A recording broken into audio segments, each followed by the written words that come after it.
सबसे काफ़ी interesting UK की रिफ्यूज़ल केस है। ये डिस्कस करूँगा कि ऑफ़िसर ने किन बेसिस पे इन्हें रिफ्यूज़ल दिया था। तो क्लाइंट को वी 4.2 एंड सी ए और सी के थ्रू रिफ्यूज़ल आई थी अपेंडिक्स।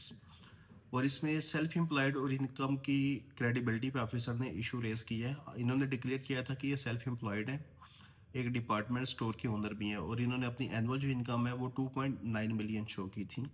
और इनके जो मंथली ट्रांसफ़र होते थे ना अप्रॉक्स इनके अकाउंट में जो मंथली प्रॉफिट आता था वो 2,46,000 PKR आता था। और इन्होंने अपनी जो सेविंग डिक्लेयर की थी बैंक स्टेटमेंट में वीज़ा ऑफिसर को वो 16,000 पाउंड डिक्लेयर की थी। और पर्पस ट्रिप कास्ट था जो इन्होंने ट्रिप करना था उसकी इन्होंने बजट कैलकुलेट करके अमाउंट मेंशन की थी 1500 पाउंड। तो ऑफिसर ने इस चीज़ को एक्सेप्ट किया। बिजनेस इनके नाम पे रजिस्टर भी था। पर्सनल बैंक स्टेटमेंट में मंथली क्रेडिट्स भी नज़र आ रहे थे और डिक्लेयर इनकम वैज ब्रॉडली अलाइन भी करती थी। बट ऑफिसर के जो मेन कंसर्न्स थे, ऑफिसर ने बोला कि आपने अपने बिजनेस के सेल एविडेंस नहीं दिए, टर्नओवर का ब्रेकडाउन भी नहीं दिया, प्रॉफिट लॉस स्टेटमेंट भी नहीं दी, टैक्स रिटर्न्स या ऑडिट प्रूफ भी हमें प्रोवाइड नहीं किए। और बिजनेस लेटर आपने खुद ही self documentation self declare evidence हमें प्रोवाइड किया है। हमने इस चीज़ पर डाउट क्रिएट किया है। आपके बिजनेस ऑपरेशनल्स में हमने डाउट क्रिएट करके आपको रिफ्यूज़ल दी है। सेविंग अच्छी है बट ओनली सेविंग की बेस पे आपको वीज़ा नहीं मिलता। तो इसमें पैसे तो आ रहे हैं लेकिन इनका जो इनकम का सोर्स है ये इंडिपेंडेंटली वेरीफाइड नहीं होता। तो यहाँ पे ऑफिसर ने डाउट क्रिएट किया और मीन्स के काफ़ी डीप में जाके इन्होंने रिफ्यूज़ल दी है।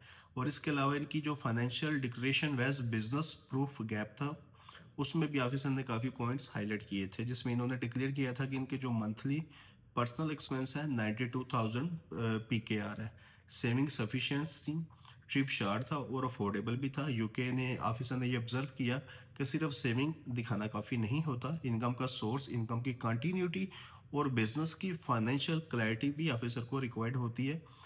और स्पेशली पाकिस्तानियों के जो वीज़ाज़ है पाकिस्तानी पासपोर्ट पे UK, Canada, Australia, New Zealand high profile scrutiny करता है पाकिस्तानी पासपोर्ट पे डॉक्यूमेंटेशंस की।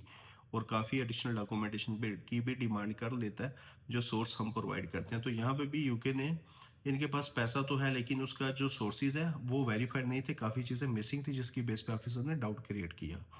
और इसमें अभी सबसे जो इंटरेस्टिंग पॉइंट है वो भी ऑफिसर ने हाईलाइट किया है। ऑफिसर ने टूरिज्म जो आइडेंटिटी जो इन्होंने प्रोवाइड की थी ना उस पर भी इशू क्रिएट किया। इन्होंने अपनी आइटरी सबमिशन करवाई थी, बिग बैन लंदन आए, tower bridge, natural history museum और बुकिंगम पैलेस। यूके का ऑब्जेक्शन था कि कोई अट्रैक्शंस वॉकिंग डिस्टेंस पे भी हैं।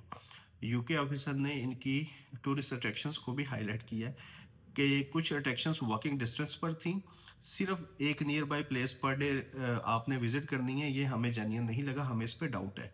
और स्पेसिफिकली ऑफिसर ने रिफ्यूज़ल में बताया भी है, मैं इसका स्क्रीनशॉट भी अटैच कर दूंगा कि जहाँ पे आपने जाना है वहाँ से बिग बैंग 15 मिनट की वॉक है जो कि आप दूसरे दिन जाना चाह रहे हैं। और इससे आगे आपने बिग बैंग से लंदन आए जाना है वहाँ से 7 मिनट की वॉक है जो आप थर्ड डे करना चाह रहे हैं। तो ये एक एक एक्टिविटी आप एक एक दिन में करेंगे तो रियलिस्टिक नहीं लगती, डाउटफुल है। और ऑफिसर ने यहाँ पे डेफिनेटली डाउट भी क्रिएट किया कि ये आपने आर्टिफिशियल बनाया है, जेन्युइन ट्रैवल प्लान आपका नहीं है, आपकी इंटेंशंस कुछ और है, मुझे इन चीज़ों पे आप पे डाउट है। तो ये बेसिक जो पॉइंट थे जहाँ पे जब वीज़ा ऑफिसर आपको रिफ्यूज़ल देने पे आता है या इस तरह के आप अपने कवर लेटर में एप्लीकेशंस में फोर्सफुली एक्सप्लेनेशंस लिखते हो और राइटिंग प्रोवाइड करते हो तो फिर ऑफिसर उधर डिटेल में जाके वेरीफाई करता है। और काफ़ी ऐसे पॉइंट्स हैं जिनको वो खींचना भी चाहे तो वो खींच सकता है, जैसे उसने बता के ने रिफ्यूज़ल्स भी दी हैं। तो काफ़ी डिटेल में ऑफिसर ने रिफ्यूज़ल्स दी थी, स्पेशली टूरिस्ट अट्रैक्शंस के पॉइंट ऑफ व्यू से, क्योंकि ये मेरे लिए डिफरेंट केस था। इससे पहले आई थिंक मैंने ऐसा केस स्टेट नहीं किया कि ऑफिसर टूरिस्ट अट्रैक्शंस पे भी जाके चीज़ों को फाइनलाइज करता है। इसके अलावा और काफ़ी चीज़ें करता है। मैंने ये भी लिखा कि 15 से 7 मिनट की वॉकिंग डिस्टेंस है, तो फिर आप नेक्स्ट डे ये क्यों करना चाह रहे हैं, ऑफिसर का ये एतराज़ है। तो इन चीज़ों पे भी ऑफिसर ने रिफ्यूज़ल्स दी थी, तो इसका रिफ्यूज़ल लेटर का स्क्रीनशॉट भी अटैच कर दूंगा।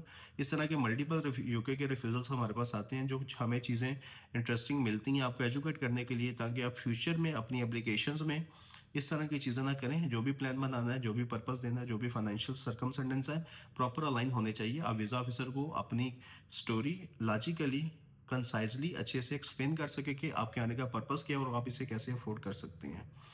तो इस तरह की और भी काफ़ी केसेस हैं, जब भी टाइम मिलता है तो हम जो भी एनालाइज करते हैं, प्रोफाइल की असेसमेंट करते हैं, तो उस पे एक छोटा सा कंटेंट भी बना देते हैं ताकि आपकी आपकी उससे हेल्प हो जाए और फ्यूचर में अगर आप खुद भी उसे एप्लीकेशन को फाइल करना चाहें तो आपके लिए ईजी हो, आप इजीली उसे सॉर्ट आउट भी कर सकें और वीज़ा अप्रूवल की तरफ भी जा सकें।